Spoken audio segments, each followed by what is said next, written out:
Salut à tous, bienvenue sur la chaîne Nadagalou. Aujourd'hui un nouveau tuto en ce qui concerne la dynamique des cordes. Donc là on a une corde qui est en soft body et comme vous pouvez le voir là dans l'animation, donc celle-ci rentre en collision avec les objets, différents objets qui sont dans la scène.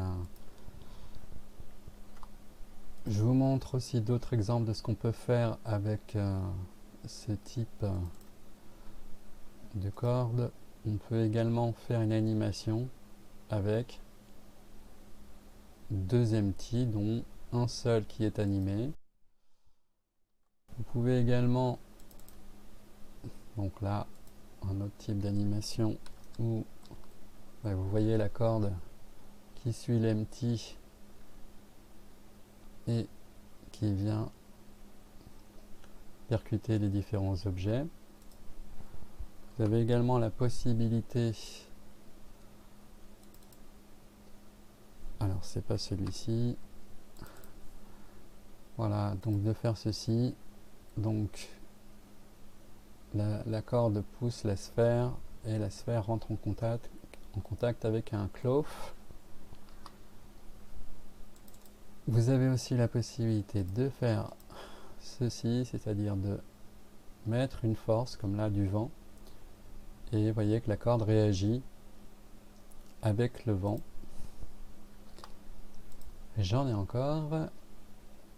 Vous avez aussi la possibilité de rattacher un objet à cette corde.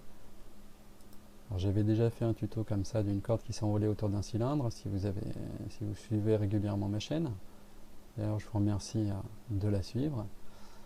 Donc vous avez la possibilité aussi de faire ça.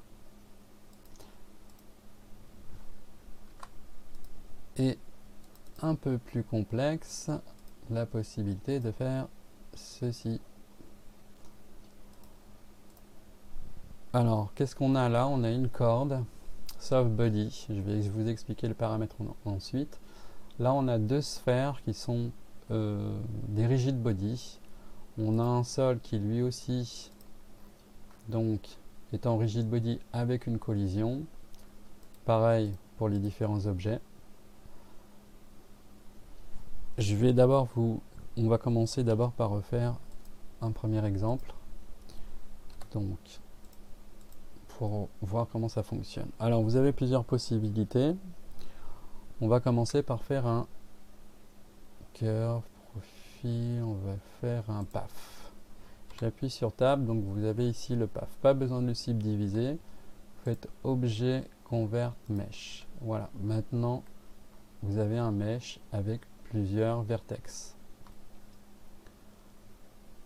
Alors, on va le monter un petit peu. On va appuyer sur Tab, on va choisir par exemple celui-ci. On va faire un CTRL H Hook to New Object. Et donc là, on a ce vertex est parenté à cet empty. On va faire pareil de l'autre côté. Ensuite, on va aller ajouter les valeurs soft body. Donc, alors avant, j'ai oublié un petit détail, c'est de sélectionner les deux vertex de chaque extrémité, de les rajouter dans un groupe et de faire assign. Je vais dans les soft body. Donc maintenant dans goal, je peux rajouter mon groupe. Au niveau des settings, j'aime bien mettre shiftness à 0.200, la force à 1 en défaut. Au niveau des edges, je passe ici à 900, et au niveau de la self collision, on va mettre 1.5, 0.2, 0, et on va activer la collision edge. Donc là, si j'appuie, voilà, j'ai cette corde qui descend. Donc vous voyez à peu près ici. Si je baisse, par exemple ici, les valeurs, vous avez une corde qui descend beaucoup plus. Elle est beaucoup plus détendue. Donc on va rester à 900. Donc on va rajouter tout de suite un plane. On va faire un petit scale 5. On va faire un GZ pour le remonter un petit peu. Peut-être pas trop comme ça. On va lui rajouter une collision et on va passer inner à 0.020 pour qu'il soit comme le outer. On va refaire un petit play. Donc là, ça rentre pas en collision parce que c'est trop bas. On recommence. Voilà. Donc là, vous voyez, vous avez bien votre corde qui vient faire une collision avec le plane. On va maintenant ajouter, alors vous pouvez, voyez ici, vous avez les hooks, donc de première empty, deuxième empty, puis le soft body. On va rajouter un skin, donc ce qui vous fait un gros cube comme ça. Si on jouait l'animation, ça vous donnerait ça. Donc c'est pas terrible. Donc on passe en mode édition. Je vais me mettre en wireframe.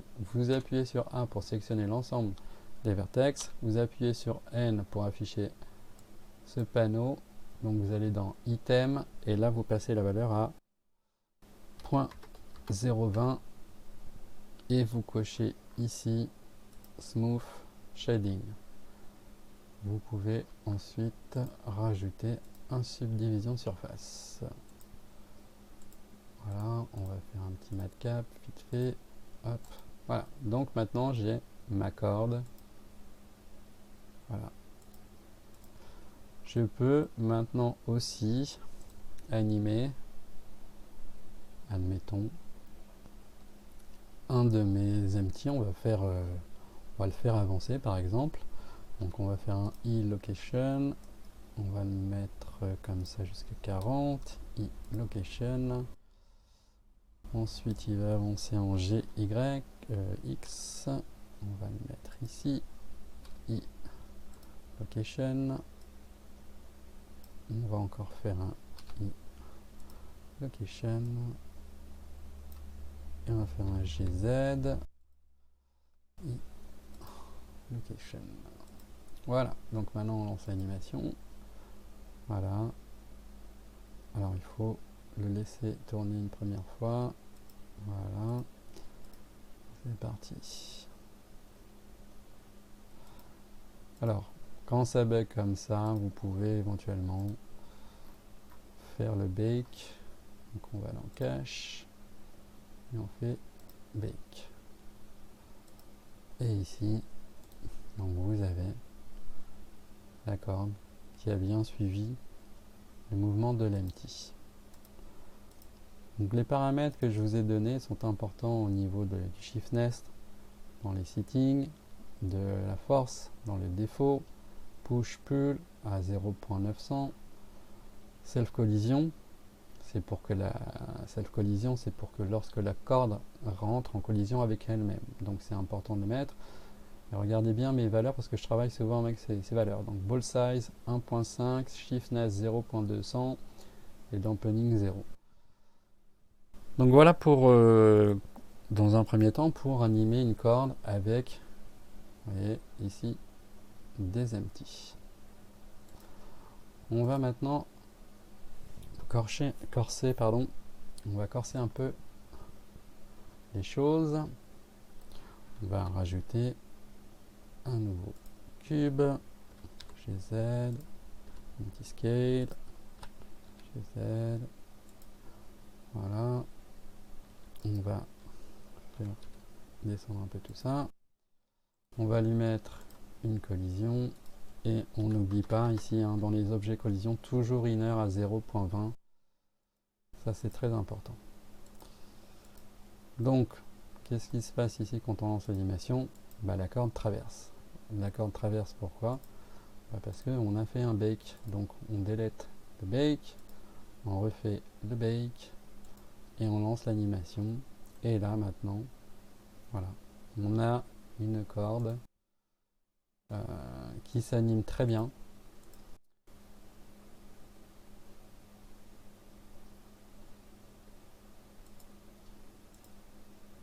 Alors regardez si par exemple je vais supprimer le bake, on va changer quelques valeurs. Imaginons que je vais mettre à presque 500. Vous voyez que là la corde du coup manque de rigidité, donc vous laissez bien la valeur donc à 1 au niveau de la force. On peut descendre ici à 1 pour voir un peu ce que ça donne.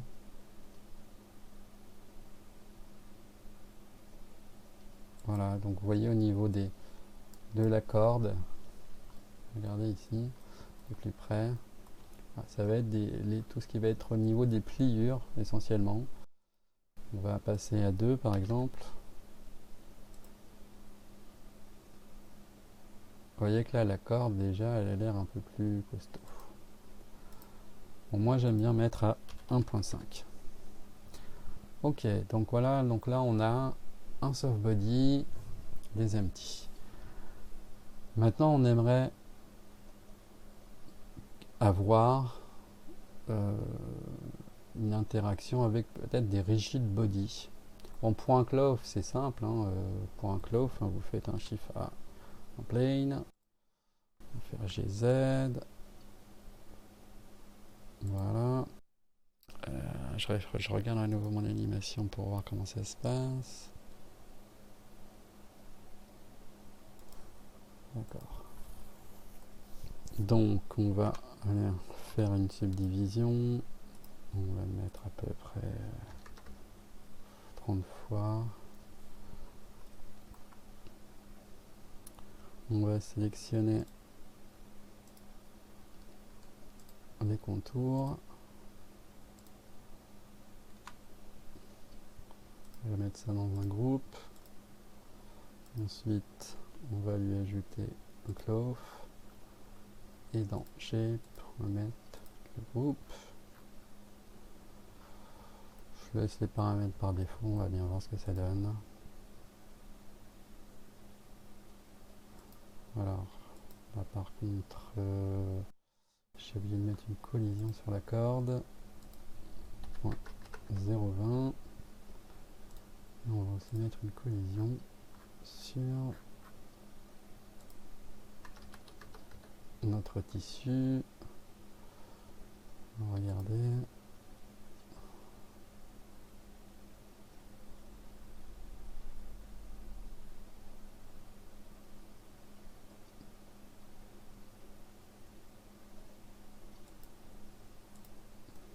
Voilà.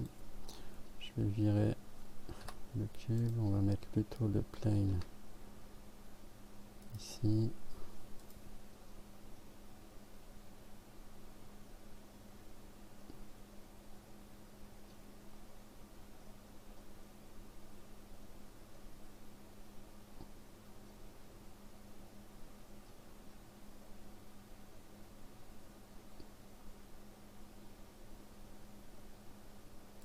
Voilà, on va s'arrêter là.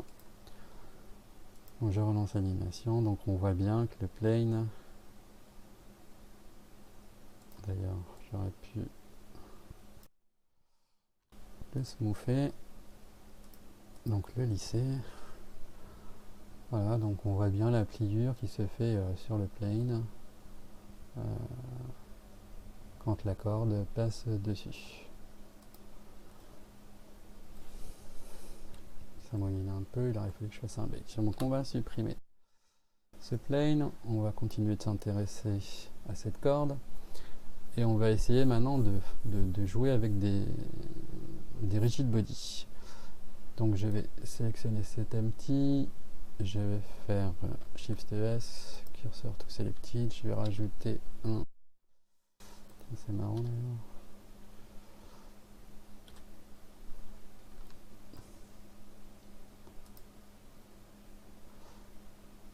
Ok, je vais rajouter une sphère. Je vais faire une rotation, donc on est sur un X, non c'était Y. Un petit scale, on va mettre comme ça. Je vais mettre en mode wireframe pour commencer. On va activer le magnétisme, un GX.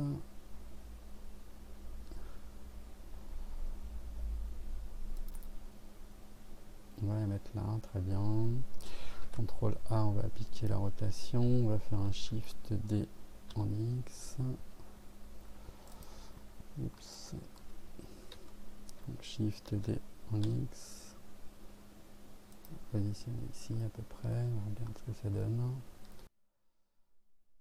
Ouais, c'est pas trop mal. On va la ravancer un peu.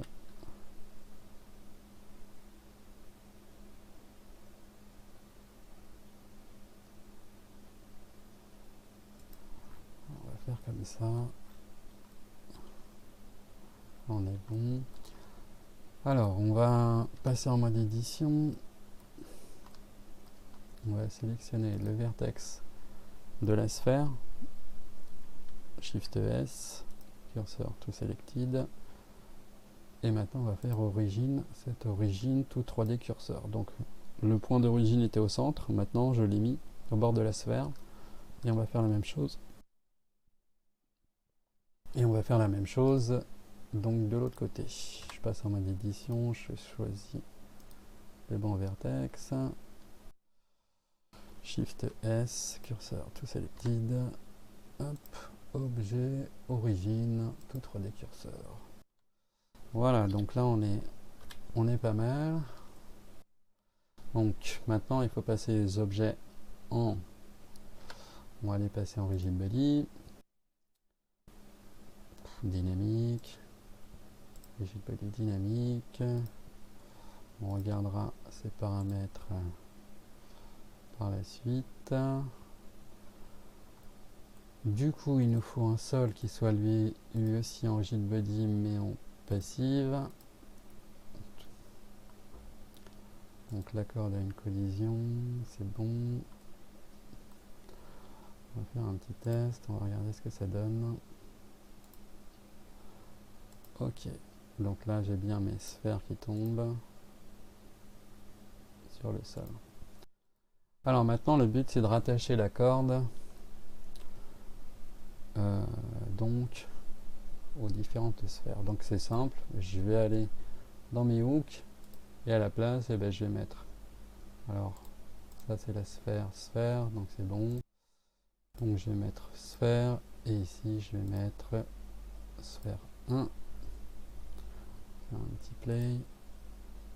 Et donc voilà, maintenant j'ai bien ma corde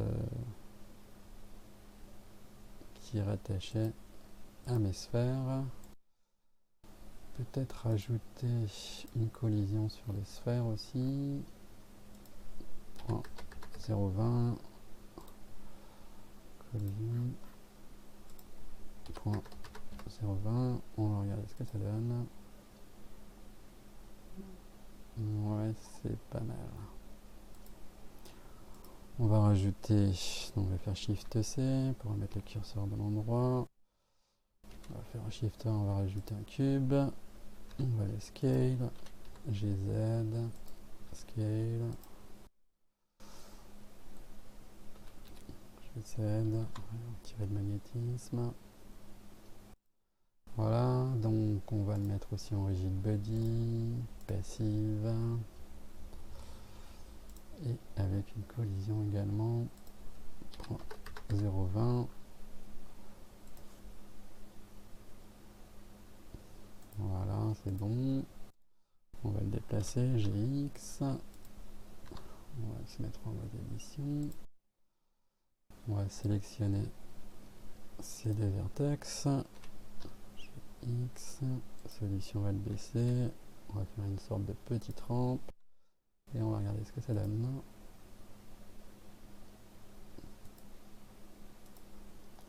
Voilà. Oups. Shift D X. Hop. Rotation Z. 10. 180. X.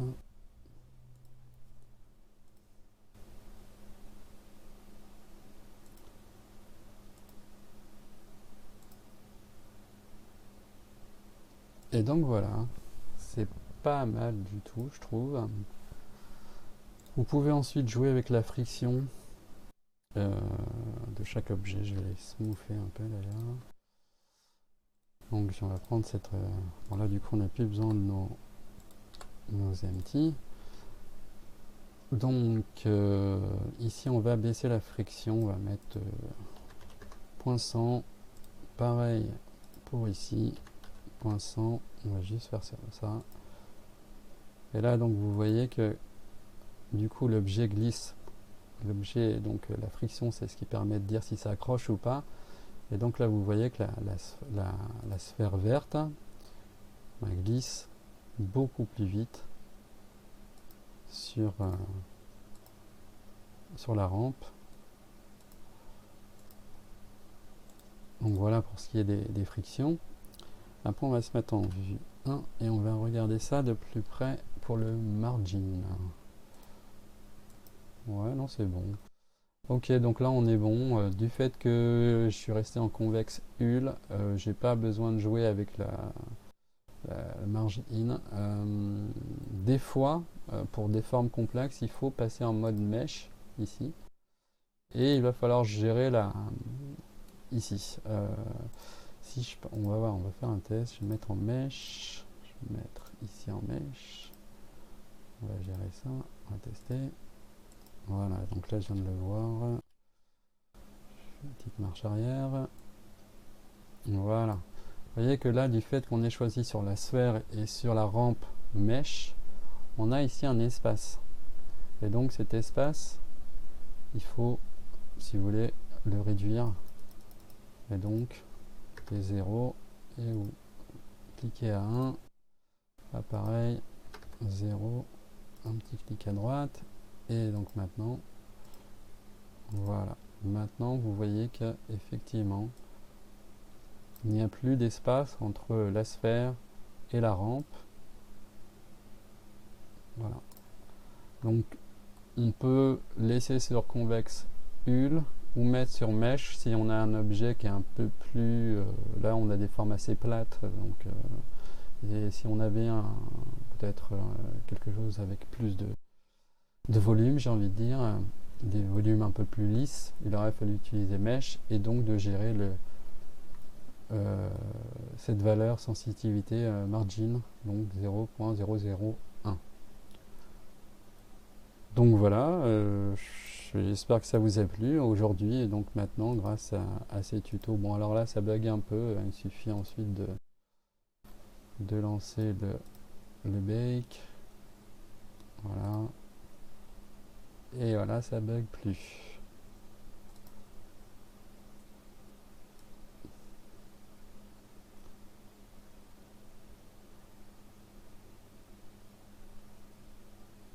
Bon alors j'ai fait en sorte, vous avez sans doute remarqué, hein, j'ai fait en sorte quand même que les sphères soient aux extrémités, et après vous pouvez faire rentrer ou non dedans. Donc voilà, pour faire une corde qu'on anime, et donc après, hein, comme je vous le disais, hein, vous pouvez faire ce genre de petites choses avec simplement un empty. Vous pouvez faire avec du vent. Vous voyez, le vent, donc le champ de force vent va interagir sur le soft body. Et vous pouvez aussi faire une corde enroulée. Donc là j'ai un empty qui est parenté au cylindre. Ce cylindre tourne. Le premier vertex de ma corde est donc hook, bon, je sais pas comment on va dire hook, est accroché à l'empty. On va dire ça comme ça. On a fait notre soft body avec nos paramètres. On a ajouté notre skin avec notre smooth shading. Hein. N'oubliez pas les paramètres. Hein. Vous pouvez à tout moment changer les paramètres de l'épaisseur de votre corde. Hein. Je vais mettre, je sais pas, 60. Voilà, bon, 60, ouais, 600, c'est pas terrible. 0.060. Voilà, vous voyez, vous pouvez changer à tout moment les paramètres de votre corde. 0, 20. Ça peut jouer aussi parfois dans les collisions, le fait de changer la taille soit d'un objet collision, soit de la corde elle-même. Donc j'ai ma corde qui est comme ça. J'ai ici une sphère standard avec une collision. Voilà. Et pour qu'elle suive la corde, les mouvements de la corde, j'ai rajouté une contrainte, donc objet contrainte, vous allez dans ce menu là, le menu des contraintes, vous mettez copy location, donc, alors je vais renommer ça pour qu'on ne se perde pas. Donc, ma target c'est ma corde, avec en vertex group le groupe bool. Alors qu'est-ce que c'est que le groupe bool? J'ai ici, si je vais dans mes groupes, donc j'ai mon groupe, mon premier groupe qui est le vertex ici. Si je fais select, d'ailleurs on ne le voit pas.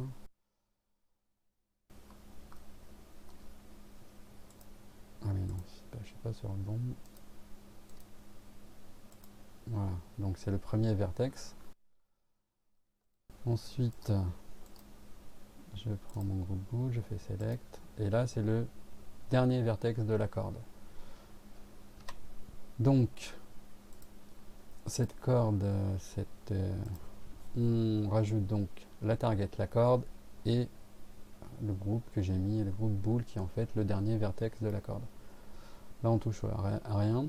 Et là j'ai mis un copier rotation en plus avec la corde et là toujours le même groupe. Alors à la base, si je l'enlève, ça bug un peu parfois. Ah oui, alors j'ai également mis le point d'origine au bout de ma sphère, hein. Donc je remets ma corde et mon vertex. Alors vous avez vu que quand là normalement on est bon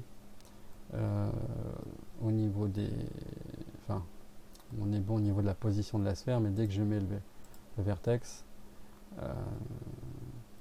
ça change un petit peu. Bon, c'est pas bien grave, hein, ceci dit. Bon, après, voilà, quand vous avez l'animation, d'ailleurs là ça a bugué. Alors des fois, hein, ça a tendance à buguer, donc je vais rouvrir le fichier. Voilà. Et quand c'est bien fait la première fois, et bien voilà. Vous avez vu, vous avez une corde bien souple, et puis elle s'enroule et vous accrochez un objet comme ça au bout, si vous voulez faire une grue avec un poids ou je sais pas, vous pouvez faire ça. Donc voilà, mais j'espère que ça vous a plu pour ce nouveau tuto. Alors là, maintenant vous faites une corde qui est vachement mieux, vous avez vu comment on peut l'animer, on peut faire une interaction avec les tissus. Donc n'hésitez pas à vous abonner à la chaîne si ce n'est pas encore fait, à mettre un petit pouce bleu et éventuellement un petit commentaire si vous avez des questions ou autres. Et puis je vous dis à très bientôt pour un prochain tuto. Salut à tous!